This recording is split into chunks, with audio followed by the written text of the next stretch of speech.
speaking of the finals and the championships and all the good stuff that we're about to get into in the NBA season as of March, NBA Central, the NBA Central, posted this on Twitter.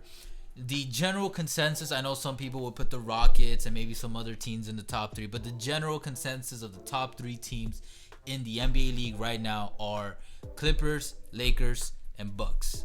So then NBA Central posted, rank them in order. You see the order with the star players for each team, which is Kawhi, LeBron, and Giannis. Erwin, give me your freaking order for these three. How would you rank them? Easy. Clippers, Lakers, Bucks. Couldn't agree more. Clippers, look, they got the star power in Kawhi and Paul George. But what sets the Clippers apart, from the Lakers and the Bucks is the quality of depth that they have throughout the roster. Like we said in an earlier episode,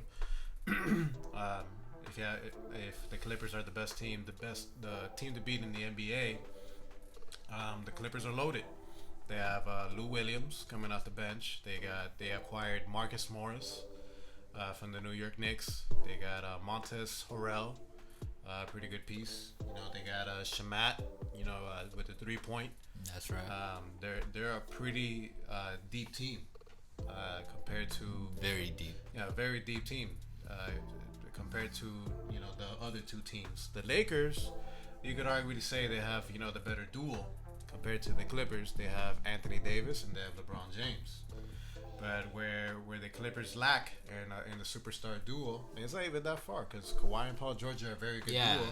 It's like not that big of a difference. For me, I still don't trust Davis, dude, in the playoffs or finals. Like this was the playoffs that would prove it to me. But the good thing about Davis is that he's got LeBron. He's got LeBron. LeBron's gonna be number one. LeBron's Batman, and Anthony Davis. You think so? See, that's the thing. I feel like for the Lakers to win this year, or at least especially moving forward after this year, Davis is gonna have to step up and be Batman. He's gonna step up. Don't get me wrong, but the good thing is, okay, LeBron can still be Batman, but you're thinking he's. You're talking about carrying the offensive load. Yeah, but the good thing about LeBron is he can carry the offense by being the facilitator. By putting Anthony but that's Davis what I'm saying. Positions, see, that's what worries me because Davis has choked in the past. I mean, he didn't have LeBron before, but you know what I mean. He didn't have LeBron. So we'll see. There's levels to it, bro. It's like true. LeBron, Drew Holiday. Come on, man. Facts. It's a little bit of a difference. Yeah. But to go back, on this, I think they'll be fine. As long as Anthony Davis is healthy. They should be fine. And to go with third, I will go with the Bucks. See, compared to the reason why I have the Bucks at number 3 is Giannis is a superstar. And that I wouldn't consider Middleton as a superstar. I would consider him maybe as a second tier, probably third tier. He choked against the Heat. Third tier type of star. He can ball. Don't get me wrong. He got an all-star. Sure. They got some nice, bench pieces. They got that young guy. I forgot his name. Eric Bledsoe? No, not Eric Bledsoe. He played in Villanova. I'm blanking now. Oh well, I'm blanking out. But Tyler Hero? No, I'm just kidding. You sleep, man. But it's pretty much Giannis, and then everybody else. When it comes to we brought this up last time. When it comes to the Bucks, the Lakers, you have the two definite stars. You have LeBron and you have Anthony Davis. With the Clippers, you have Kawhi Leonard and you have Paul George. The Bucks and a lot more. Lou Will, like you just keep throwing Patrick Beverly. There's mad names that people know. Patrick Beverly, that's another one as well. He's probably gonna be able to stop. Whoever you put in the point guard, for in an opposing series. But that would be my 3. That's how I would rank them. Clippers, Lakers, and Bucks. How about you?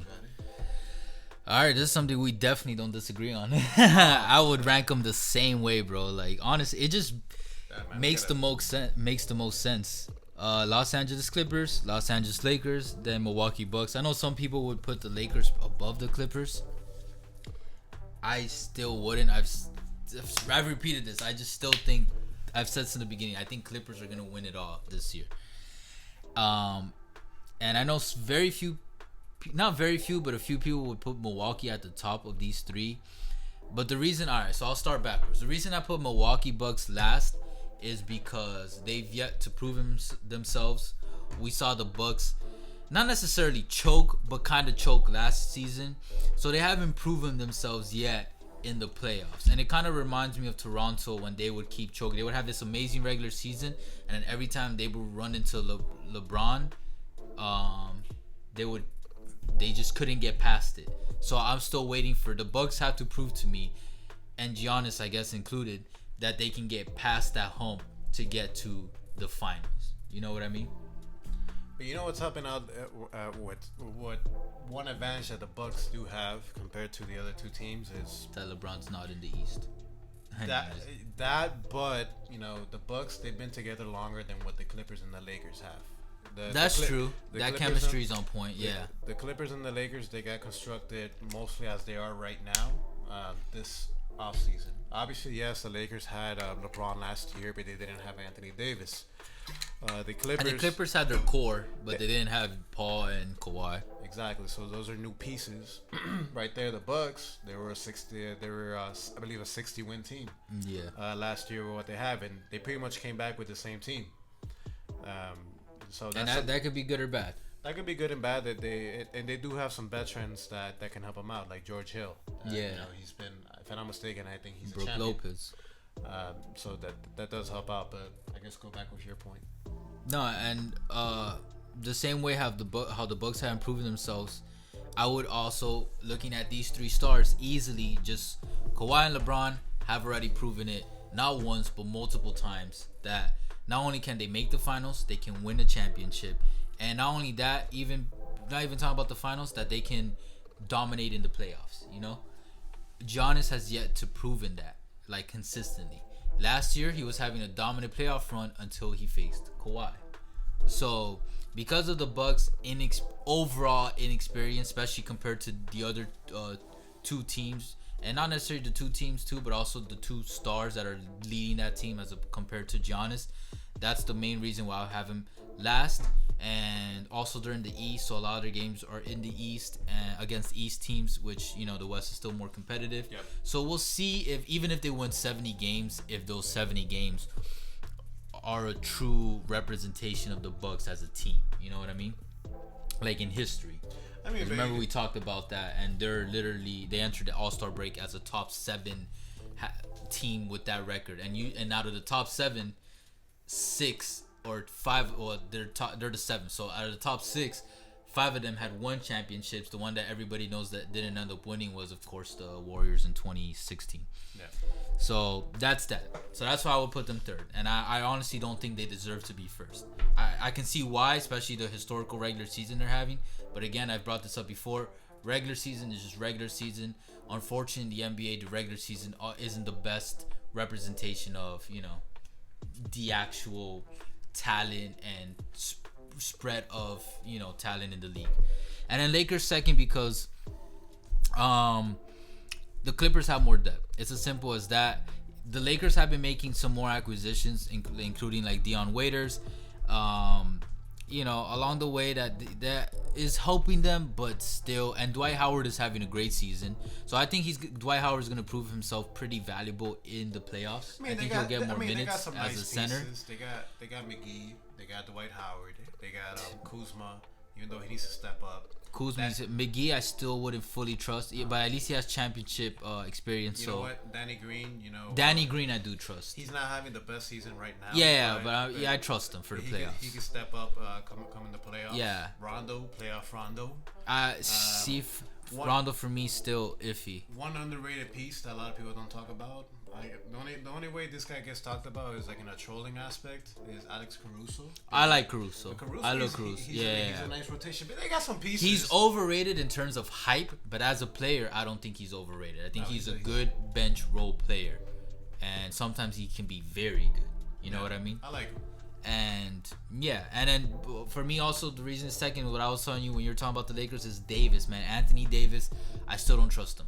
In the whatever amount of years that he was with the Pelicans, he only won one playoff series.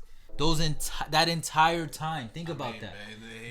It doesn't matter how bad your team is. You should at least be able to win more than one playoff series win, bro. One playoff series win. He did sweep the Portland. I believe he swept the Portland. Wow. No, I don't think he Dame. swept them. I think it was 5-1. Or maybe he did sweep them. I forgot. 4-1 But or 5-1. regardless, it's the Portland Trailblazers. Like, the Trailblazers, for me, have never been that. I think Dame deserves to. We've already talked about this. Should be on another team because I don't think he'll ever win there. I think last year's Western Conference appearance for the Blazers was a bit of a stroke of luck, and also the way the rankings worked out for them. So that's why for me it's like that's why right now I'll put him second.